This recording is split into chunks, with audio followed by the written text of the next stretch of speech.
नमस्कार. मी किरण ठाकूर, ज्योतिष्य आणि वास्तुतज्ञ. मी मनापासून आपल्या सर्वांचं आपल्या स्वामी रिअलायझेशन चॅनलवर स्वागत करते. आज कुलस्वामिनी जी असते त्याविषयी बघणार आहे.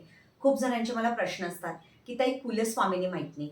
आता मी 3 ते 4 दिवसाआधी एक व्हिडिओ अपलोड केला होता आपल्या चॅनलवरती, कुलस्वामिनीची सेवा कशा प्रकारे करावी. पण काही जणांचे कमेंट होते की कुलस्वामिनीच माहीत नाही. आणि मी जेव्हा पण अपॉइंटमेंट घेते, वास्तू व्हिजिट करायला जाते, ते लोक सांगतात की ताई सासू सासरे नाहीये, कोणाला विचारावं, गावाकडे कोणी राहत नाही, कुलस्वामिनीच माहित नाही, तर काय करायचं. बघा, जेव्हा आपल्याला आपली कुलस्वामिनी माहित नाही ना, तर आपण आपल्या जवळच्यांना विचारतो, जे आपल्या कुळामधले आहे. पण ते पण नसतील तर काय करावं.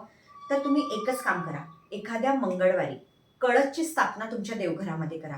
बघा, कळसाविना मंदिर नसतं. तसंच आपल्या घरामध्ये कळस नसेल तर शुभ आणि लाभ कधी होत नाही. तुम्ही पत्रिका बघा, पत्रिकेवरती शुभ आणि लाभ लिहिलेलं असतं आणि कळस असतो. कळस म्हणजे नवीन जर्नी है ना. कारण फळ, श्री म्हणजे लक्ष्मी, फळ म्हणजे नारायण भगवान, की आपल्याला फळ देतात. जर आपल्याला आपली कुलस्वामिनी माहित नाही तर एखाद्या मंगळवारी आपल्या देवघरामध्ये सकाळी लवकर उठून आंघोळ करा. होत असेल तर तुम्ही लाल साडी घाला, घरची स्त्री. तांब्याचा एक कळस घ्यायचा आणि त्याच्यावरती बाहेरनं स्वस्तिक काढा. आतमध्ये पाणी, 1 रुपयाचं एक नाणं टाका, चांदीचं नाणं टाकू शकता.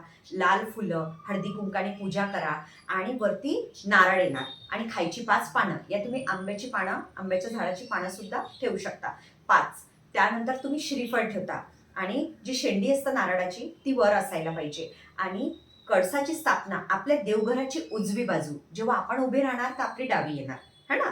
मग तुम्ही खाली थोडेसे तांदूळ टाका आणि देवघरामध्ये पिवळा लाईट कलरचा कापड ठेवा, डार्क लाल कलर नको, की त्यांनी अग्नितत्व आपला निर्माण होतो. कळसची स्थापना करताना डोक्याला लावा आणि स्थापना करताना म्हणायचं, हे कुलस्वामिनी माता, मी तुला कळसाच्या रूपामध्ये माझ्या घरात विराजमान करते. माझ्या घरामध्ये आशीर्वाद दे आणि दरिद्रता दूर कर. रोज कळसासमोर सकाळ संध्याकाळ तुपाची निरंजनी लावायची. मंत्र म्हणायचा, सर्व मंगल मांगल्ये शिवे सर्वात साधिके. हा मंत्र आपल्या सगळ्यांना माहित आहे. 11-21 वेळा दर मंगळवारच्या मंगळवारी पाणी बदला, तीर्थ म्हणून तुम्ही घ्या, घरात शिंपडा, त्याची पानं झाडाखाली टाकून द्या. नारळ 15 दिवसातनं एक वेळा घरात प्रसाद म्हणून खा. जर तुम्हाला वाटतं की खराब झालेला आहे तर नदीमध्ये अर्पण करा, या तुम्ही एखाद्या झाडाखाली टाकू शकता, म्हणजे नदीला खराब करायचं नाही. असा वर्षभराचा कळस आपल्या देवघरामध्ये जेव्हा असतो ना, कुलस्वामिनीचा आशीर्वाद मिळतो. आणि रोज तुम्ही कुलस्वामिनीपासून सुरुवात करता. ओम कुलस्वामिनी नमः हा मंत्रही तुम्ही म्हणू शकता.